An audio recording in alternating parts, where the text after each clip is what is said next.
ছবিতে দেখা যাচ্ছে কয়েকজন লোক ভুট্টা খেতে ছোটাছুটি করছে। তন্ন তন্ন করে সন্ধ্যার অন্ধকারে আলোর সাহায্যে খুঁজে বেড়াচ্ছে এক শিশুকে। অন্ধকার হয়ে গেলেও শিশুটিকে খুঁজে না পাওয়ায় অস্থিরতা দেখা দেয়। পরক্ষণেই ড্রোন ফুটেজে বিশাল ভুট্টা ক্ষেতের মাঝখানে কোনো একটা কিছু নড়াচড়া করতে দেখা যায়। মুহূর্তেই সেখানে ছুটে যায় পুলিশ। ঘটনাস্থলে গিয়ে ওই শিশুকে শনাক্ত করা হয়। সম্প্রতি যুক্তরাষ্ট্রের উইসকনসিন অঙ্গরাজ্যের আলতো শহরে এমনই এক নাটকীয় ঘটনা ঘটে।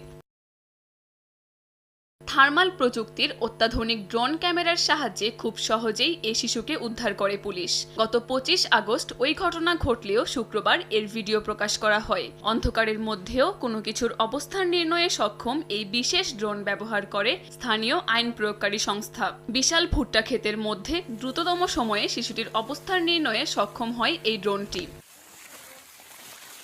স্থানীয় সংবাদ মাধ্যম জানায়,